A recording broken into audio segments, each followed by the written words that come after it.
class, welcome back to online science class. Today we'll be learning about fossils. In the ecosystem dynamics video, we discussed about the changes that occur when disturbances ruin an area. One of those changes was a change in organism number. The number will either increase or decrease, or the organisms might become extinct. Hold on, let's rewind. What does being extinct mean? Extinct means no longer existing. You might have heard people say dinosaurs are extinct or some animals are becoming extinct. They mean that the animals are permanently gone and they'll never come back.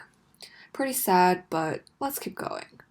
Did you ever question how we know that dinosaurs look like even though they became extinct millions of years ago? How did scientists come up with pictures of what each dinosaur looked like even though they didn't actually see them? The answer is bones, or more specifically, fossils. If you ever went into the Natural History Museum in New York, you would know that as soon as you walk in, you see this giant dinosaur made of its bones. This is a dinosaur fossil. A fossil is the remains of a prehistoric organism preserved in a solid form or as a mold or cast in a rock. These fossils give us evidence about the types of organisms that lived long ago.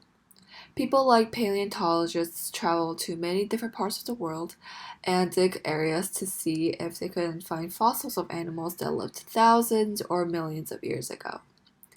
After finding a lot of fossils, we can match them up and see what kind of animal this was like, how it moved, where it lived, and how it ate and survived. This is exactly how we found out and what dinosaurs are.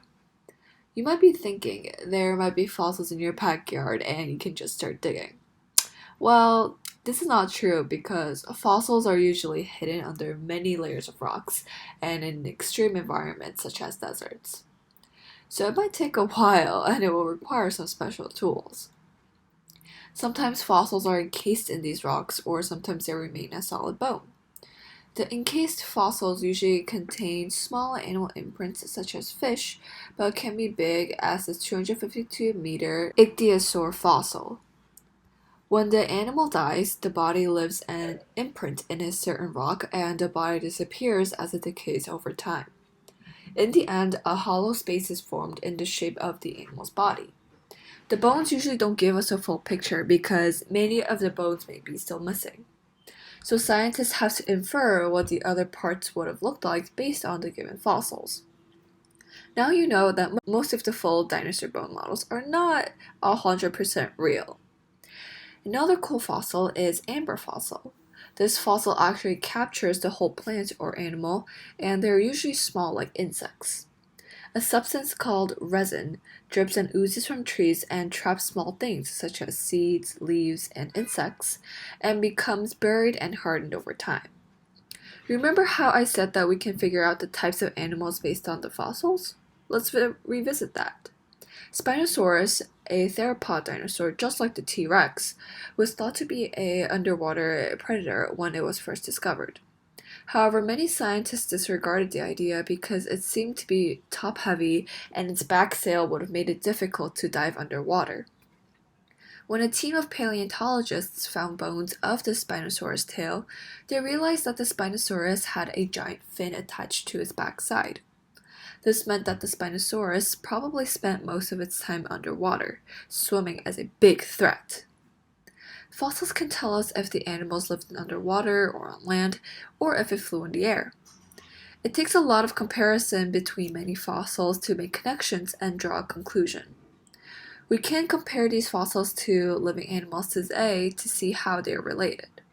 Just as you had great-grandparents, great-great-grandparents, and great-great-great-grandparents, and so on, animals also have grandparents that lasted for generations. The cute elephants we have today are descendants from an animal called the mammoth from thousands of years ago. You might have seen the mammoth in the Ice Age movies. They don't look the same, but they do have similar features such as the trunk, thick padded feet, big size, and tusks. Fossils can also tell us about the nature of the environments the animals lived in. We can find out how old the fossils were and know when the dinosaurs became extinct.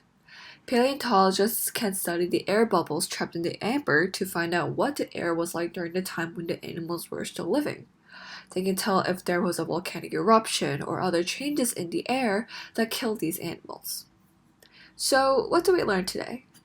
I want you to know that there are many types of fossils, and they give us evidence to the type of animals and the nature of the environments around them.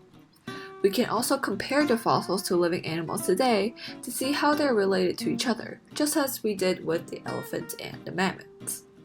I hope you enjoyed this video, and remember to complete the worksheet provided in the description box below. Thanks for watching. Bye!